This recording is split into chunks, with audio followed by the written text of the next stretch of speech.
what you would feel like if somebody stripped you naked and dropped you into 50-degree below zero water.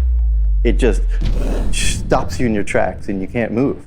For me, from a professional standpoint, that's when I knew surgery was the only option.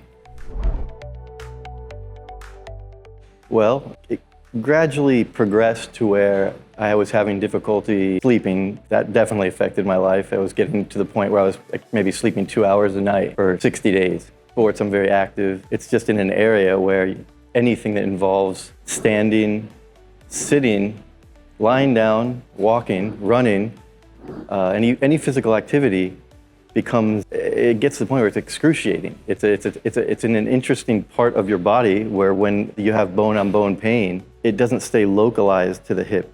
It radiates medially through your groin, straight down to your foot, and straight up to your chest. I'm trying to treat my own patients, and I can't work. It's hard to maintain a certain level of happiness when you're in constant pain, and it's constant. You have to start finding other things to do and ways around doing everything that you would normally do because everything causes you pain. You can't sit, you can't find a position to sit, you can't find a position to sleep. It's hard to focus on whatever work, whatever profession you're in. It's hard to focus on when you have a stabbing pain that's shooting across your entire body. So, yeah.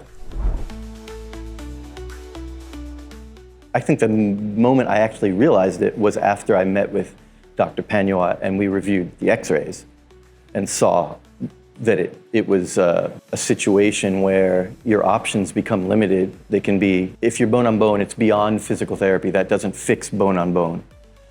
Injection, it doesn't miraculously increase the space that is necessary between the bones. And that's when I realized, for me, from a professional standpoint, that's when I knew surgery was the only option. Well, I think I started by just researching online doctors that just specialized in specifically hip and pelvis. I wanted somebody that's their only focus, maybe hip and knee. I think I narrowed it down to 2 or 3, and I think they were all 3 in this hospital. Dr. Panyawat was just the one that it stood out to me as far as from his credentials. Very at ease because, being in the medical profession for over 2 decades, I would say this is, in my opinion, got to be one of the best hospitals in the world.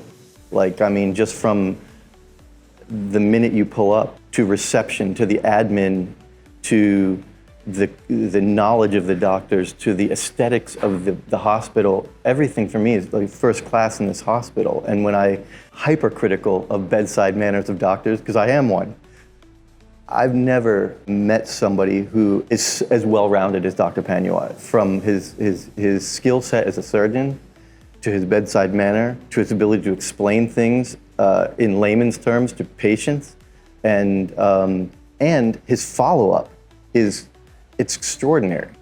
It's better than mine, and I think I was very good, and it's commendable.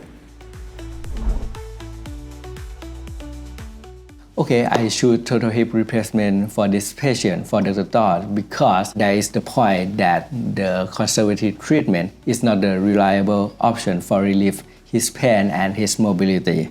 And the X-ray already showed that there are bone-on-bone degeneration is the latest stage of the osteoarthritis.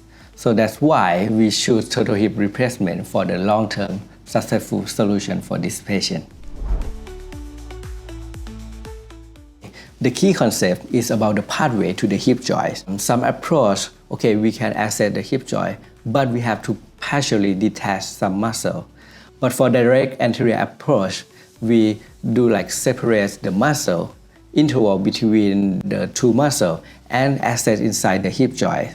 And we think that's the key for the recovery, for make the patient less pain because we didn't cut the muscle. We can access the leg length, the hip biomechanics from the X-ray in that operation because patients stay in the supine lying position. Put the good positioning of the implant inside. Combination between the approach and the proper implant positioning can create the better result for this patient. I think there are 4 key elements to make this successfully. First of all, it's about the accurate diagnosis. The second is about the surgical technique and approach as well. As we discussed earlier about the surgical technique, surgical approach, implant positioning, leg length evaluation, and hip biomechanics. If we restore that, we can restore the mobility as well. The third is about multidisciplinary team. The nurse, the pharmacist, the physiotherapy team, and everyone here can help to facilitate him to recover well. Final thing is about the patient himself. Given the background of Dr. Todd, he is a professionally chiropractor from American. So he knows his body, he knows how to recover, he knows the anatomy that give him to accelerate his recovery. If you have any problem with knee surgery, right now the hip replacement is a safe procedure and effective solution for the future. I would describe it in one word and say remarkable.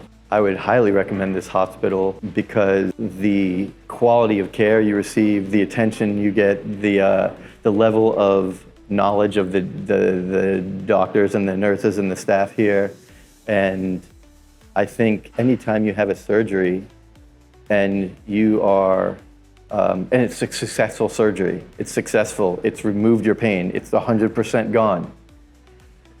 You made the right choice. You chose the right place. It's that simple. I would recommend anybody that has a knee or hip problem to seek out this hospital because I think they're going to get the best treatment. They're going to get the best result. And when it comes to a surgery, that's what you want. If you have to choose between getting over your fear or living in consistent, excruciating pain, I think the choice is pretty simple. You're going to eventually get over your fear, and you're going to do what you need to get your quality of life back.